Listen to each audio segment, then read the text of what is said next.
दोस्तों, जितने भी भाई लूसेंट का टॉपिक नंबर 68 देख लिए तो टॉपिक नंबर 69 होने वाला है। और इस टॉपिक में अब 1893 से संबंधित प्रश्न रहने वाला है, क्योंकि अब जो भी प्रश्न मिलेगा लूसेंट का पेज वाइज मिलेगा। और पेज वाइज पहले क्या होता था कि हम लोगों का टॉपिक चल रहा था, जैसे टॉपिक हो गया 1857 की क्रांति से संबंधित, 1857 के महान क्रांतिकारी के बारे में कौन कौन से क्रांतिकारी थे, ऐसे टॉपिक वही मिलता था। लेकिन अब जो भी टॉपिक मिलेगा टॉपिक पेज नंबर से मिलेगा। क्या है कि अब उसमें ये नाम के बारे में नहीं देगा। अब टॉपिक में अब मान लीजिए कि 1893 से संबंधित, तो इससे रिलेटेड प्रश्न देता जाएगा और जो भी घटनाएं घटती रहेगी उसके बारे में बताते चला जाएगा। आप लूसेंट उठाइएगा तो ऐसा ही जो है कि अब प्रश्न मिलेगा। ये पेज नंबर 50 का प्रश्न है।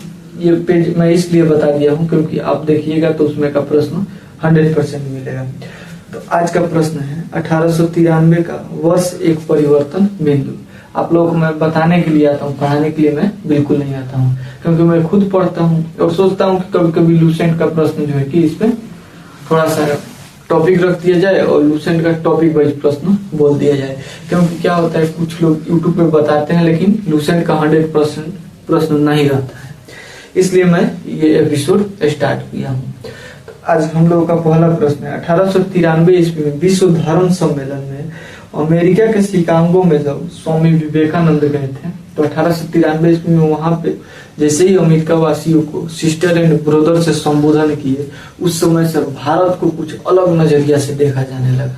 उनको 2 मिनट के लिए समय मिला था बोलने के लिए, लेकिन 2 मिनट में ऐसे ऐसे भाषा में जो है कि ऐसे ऐसे शब्दों का उच्चारण किए, उस समय से भारत को कुछ अलग नजरिया से देखा जाने लगा। और वहां से स्वामी विवेकानंद को तूफानी हिंदू के नाम से लोग जानने लगे और वहां से भारत को कुछ अलग तरीका से लोग देखते थे। तो क्वेश्चन पूछेगा कि स्वामी विवेकानंद अमेरिका कब गए थे, तो 1893 में विश्व धर्म सम्मेलन शिकागो में। अगला प्रश्न है तूफानी हिंदू के नाम से किसे जाना जाता है, तो स्वामी विवेकानंद को जाना जाता है। अगला प्रश्न है 16 नवंबर 1893 को एनी बेसेंट भारत आई। 16 नवंबर 1893 को एनी बेसेंट भारत आई और भारत के वाराणसी शहर में रहने लगी। अगला प्रश्न है 1893 में महात्मा गांधी दक्षिण अफ्रीका किस मुकदमा के लिए गए थे, यानी किस व्यक्ति के मुकदमा लड़ने के लिए गए थे दक्षिण अफ्रीका, तो अब्दुल्ला सेठ नामक व्यापारी के मुकदमे के लिए गए थे। अगला प्रश्न देखते हैं बंगाल में क्रांतिकारी विचारधारा को वरिंद्र कुमार घोष एवं भूपेंद्र नाथ दत्त ने फैलाया। बोल रहा है कि बंगाल में क्रांतिकारी विचारधारा को वरिंद्र कुमार घोष एवं भूपेंद्र दत्त ने फैलाया। अगला प्रश्न है भवानी मंदिर नामक पुस्तक किसने लिखा, तो भवानी मंदिर नामक पुस्तक 1905 में वरिंद्र कुमार घोष ने लिखा। क्वेश्चन पूछेगा कि भवानी मंदिर नामक पुस्तक किसने लिखा, तो वरिंद्र कुमार घोष ने 1905 में लिखा। अगला प्रश्न है महाराष्ट्र में क्रांतिकारी आंदोलन उभारने का श्रेय बाल गंगाधर तिलक के पत्र केसरी को जाता है। बाल गंगाधर तिलक द्वारा एक केसरी नामक पत्र लिखा गया, उस पत्र के द्वारा महाराष्ट्र में एक क्रांतिकारी विचारधारा फैल गया और वहां से जो है कि क्रांतिकारी लोग, मतलब क्रांतिकारियों के विचारधारा में लोग आ गए। अगला प्रश्न है वेलेंटाइन सिरेले ने बाल गंगाधर तिलक को भारतीय असंतोष का जनक कहा, यानी भारतीयों का असंतोष का जनक किसे कहा, तो बाल गंगाधर तिलक को। किसने कहा, तो ये वेलेंटाइन सिरेले ने कहा। अगला प्रश्न खुदीराम बोस से संबंधित है। खुदीराम बोस का जन्म 1889 ईस्वी में हुआ था और कहाँ पे हुआ था, तो हबीबपुर जिला मिदनापुर पश्चिम बंगाल में। अगला प्रश्न है खुदीराम बोस को फांसी 11 अगस्त 1908 को हुआ था और जब ये फांसी पे चढ़े थे तो उनके हाथ में गीता था। तो क्वेश्चन पूछेगा कि जब खुदीराम बोस फांसी पे चढ़े थे तो उनके हाथ में कौन सा पुस्तक था, तो गीता था। अगला प्रश्न है ये प्रफुल्ल चाकी और खुदीराम बोस किंग्सफोर्ड, जो मुजफ्फरपुर का जज था किंग्सफोर्ड, उसको जो कि हत्या करने के लिए 30 अप्रैल 1908 को ये लोग एक प्लान बनाए और प्लान बनाए तो ये सोच रहे थे कि उसको मार देंगे तो वहां का मुकदमा ही खत्म हो जाएगा। मतलब वो जो है कि किसी भी मतलब ऐसा मुकदमा को मतलब अलग अलग तरीके से उसको जजमेंट कर रहा था। तो ये लोग नजर में उसको बसा लिए थे कि इसको खत्म ही करना है, और खत्म करना है। तो ये लोग जो है कि उसके गाड़ी पे बम ना फेंक कर उसके बेटी और पत्नी वाले गाड़ी पर बम फेंक दिए, जिसके कारण उसके बेटी और पत्नी का मृत्यु हो गया। इसलिए इनको 11 अगस्त 1908 को फांसी दे दिया गया। और फांसी कब दिया गया? तो 11 अगस्त 1908 को। ये क्वेश्चन कितना बार पूछा गया है, खुदीराम को फांसी कब दिया गया? तो 11 अगस्त 1908 को। उनके हाथ में कौन सा किताब था? तो गीता था।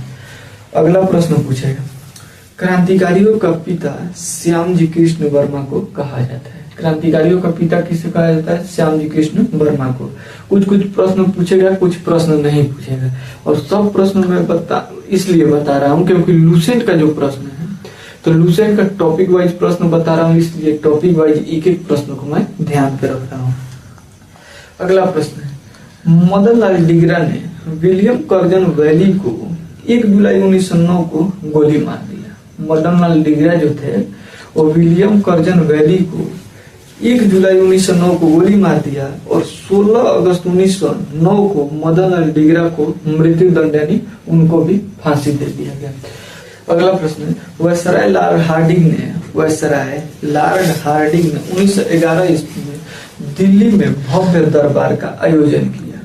वायसराय लॉर्ड हार्डिंग ने 1911 में दिल्ली में भव्य दरबार का आयोजन किया। इंग्लैंड के सम्राट जॉर्ज पंचम एवं मेरी के स्वागत में किया गया था। इस दरबार में निम्न घोषणाएं की गई थी। तो उसमें से प्रथम घोषणा बंगाल विभाजन को रद्द किया जाएगा, ये प्रथम घोषणा था। द्वितीय घोषणा बंगाली भाषी क्षेत्र को मिलाकर एक प्रांत बनाया जाएगा, ये द्वितीय घोषणा था। तृतीय घोषणा था बिहार एक अलग राज्य बना जिसमें उड़ीसा भी शामिल था। बिहार एक अलग राज्य उस समय से बना दिया गया, और जो है कि उसमें घोषणा किया गया कि इसमें उड़ीसा भी शामिल रहेगा, क्योंकि उड़ीसा उस समय अलग नहीं था। अगला प्रश्न है, और एक और घोषणा किया गया था कि राजधानी को कोलकाता से दिल्ली स्थानांतरित किया जाएगा। 1911 में घोषणा किया गया कि कोलकाता से राजधानी को दिल्ली किया जाएगा, और 1912 में दिल्ली भारत की राजधानी बन गई। अगला प्रश्न है, अंग्रेजों ने केसरे हिंद की उपाधि से महात्मा गांधी को सम्मानित किया। अंग्रेजों ने केसरे हिंद की उपाधि से किसे सम्मानित किया? तो महात्मा गांधी को। कब? तो 1915 में सम्मानित किया। अगला प्रश्न है, पूना में होम रूल लीग की स्थापना कब और किसने किया? तो 28 अप्रैल 1916 को बाल गंगाधर तिलक ने किया। पूना में होम रूल लीग की स्थापना कब और किसने किया? तो 28 अप्रैल 1916 को बाल गंगाधर तिलक ने किया।